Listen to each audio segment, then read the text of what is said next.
اللہ کے خوبصورت ناموں میں سے ہم پڑھیں گے الشہید، اس کا مطلب ہے گواہ۔ سورۃ الفتح میں اللہ تعالیٰ کا فرمان ہے هو الذی ارسل رسولہ بالہدی ودین الحق لیظہرہ علی الدین کلہ وکفی باللہ شہیدا۔ وہ وہی ہے جس نے بھیجا اپنے رسول کو ہدایت کے ساتھ اور دین حق کے ساتھ تاکہ اس کو غالب کر دے ہر دین کے اوپر، اور کافی ہے اللہ کا گواہ ہونا۔ یعنی اس دین کے حق ہونے پر اور ہدایت ہونے پر اللہ تعالیٰ اکیلا گواہ کافی ہے۔ اب ہم دیکھتے ہیں کہ گواہی کس بیس پر دی جاتی ہے۔ اس کی بنیاد ہے علم۔ جس کے پاس علم جتنا ہوتا ہے نا، اس کی بیس پر گواہی دی جاتی ہے، اور اللہ تعالیٰ کا علم تو ہے ہی اتنا پرفیکٹ ایبسولوٹ لیول پر، اسی لیے اللہ تعالیٰ کی گواہی جو ہوتی ہے نا وہ بالکل سچی ہے۔ اللہ تعالیٰ کی بہت سی صفات ایسی ہیں جو اللہ تعالیٰ کی گواہ ہونے پر دلیل دیتی ہیں، جیسے کہ اللہ تعالیٰ کی سماعت، اس کی بصارت، اس کی باریک بینی، اس کا رقیب ہونا، اور بھی بہت سی صفات۔ یہ سب اس بات کی دلیل ہیں کہ اللہ تعالیٰ کی ذات ہر طرح سے گواہ ہے، جس کے پاس اتنا علم ہے۔ اب ہم دیکھتے ہیں کہ اللہ تعالیٰ کس چیز پر گواہ ہے۔ سب سے پہلے تو ہم اس کائنات کی بات کریں۔ اللہ تعالیٰ نے سورۃ البروج میں کہا ہے وہ وہی ہے جس کی بادشاہت ہے آسمان اور زمین پر، اور اللہ تعالیٰ ہر چیز پر گواہ ہے۔ یعنی اس کائنات میں جو کچھ بھی ہے نا، کوئی جاندار ہے، کوئی بے جان ہے، ہر چیز کے اوپر اللہ تعالیٰ کی گواہی ہے۔ اللہ تعالیٰ کی گواہی کیوں ہے ہر چیز کے اوپر؟ اس بات کو سمجھنے کے لیے ہم دیکھیں کہ اللہ تعالیٰ جو ہے وہ ہر چیز کے کائنات میں جو کچھ بھی ہے ہر چیز کے مقام کو جانتا ہے کہ کون سی چیز اس وقت کہاں پر ہے، اس کے احوال کو جانتا ہے کہ وہ کس حالت میں ہے۔ جیسے کہ ہم دیکھیں ہوا میں کوئی ذرہ ہے، یا سمندر کی گہرائی کے اندر رات کے اندھیرے میں کوئی ذرہ ہے، اللہ تعالیٰ اس کو بھی جانتا ہے کیونکہ اللہ تعالیٰ اس کو دیکھ رہا ہے۔ اسی طرح اس دنیا میں جتنے بھی درخت ہیں، رات کے اندھیرے میں سارے درختوں کے پتے کہاں گر رہے ہیں، کیا ہو رہا ہے، اس کے کیا حالات ہیں، ہر چیز کا اللہ تعالیٰ کو پتہ ہے۔ پھر کالی چونٹی کالے پہاڑ کے اوپر رات کی سیاہی کے اندر کہاں پر ہے، کیا کر رہی ہے، اللہ تعالیٰ کو سب پتہ ہے۔ اللہ تعالیٰ دیکھ رہا ہے، اس کے پاس علم ہے، وہ سن رہا ہے ہر چیز کو، اسی لیے اللہ تعالیٰ ہر چیز کے اوپر گواہ ہے۔ اب ہم انسانوں کی بات کرتے ہیں۔ انسان اللہ تعالیٰ کی سب سے اہم مخلوق ہے، جس کو اللہ تعالیٰ نے اپنی عبادت کے لیے پیدا کیا ہے، لیکن اس کو شعور دیا ہے کہ وہ اپنی چوائس کے ساتھ ایکسیپٹ کرے کہ میں نے اللہ تعالیٰ کی عبادت کرنی ہے۔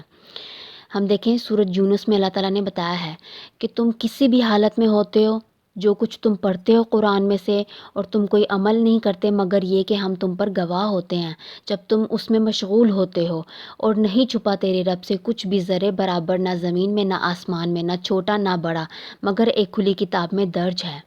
یعنی ہم دیکھیں اس آیت میں کتنی اہم بات کی گئی ہے کہ تم کسی بھی حالت میں ہوتے ہو۔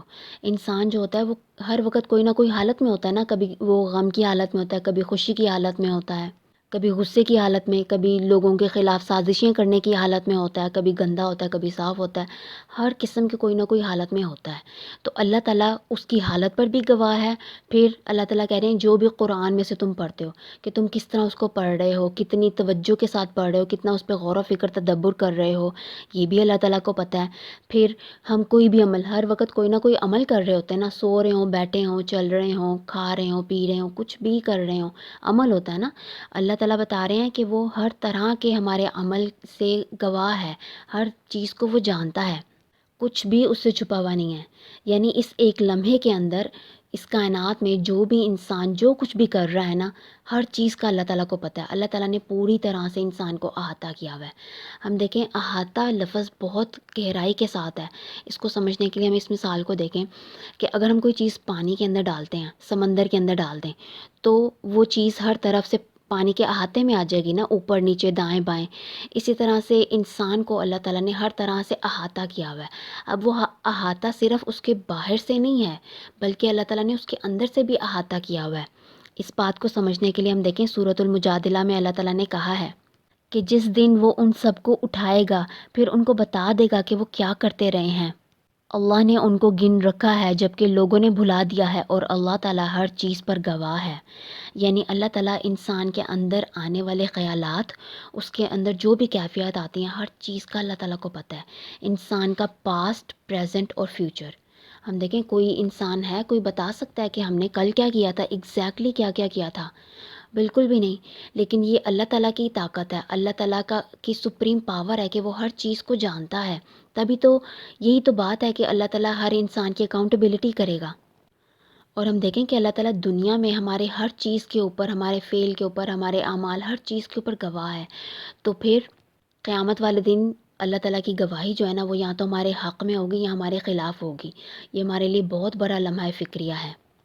نبی صلی اللہ علیہ وآلہ وسلم کی حدیث ہے کہ قیامت والے دن سب سے پہلے تو ایک شہید کو بلایا جائے گا، یعنی وہ شہید وہ ہوگا جس کو فرشتوں نے شہید لکھا ہوگا، اس کو بلایا جائے گا۔ اللہ تعالیٰ اس سے پوچھیں گے تمہیں میں نے یہ نعمتیں دی، تم نے کیا کیا؟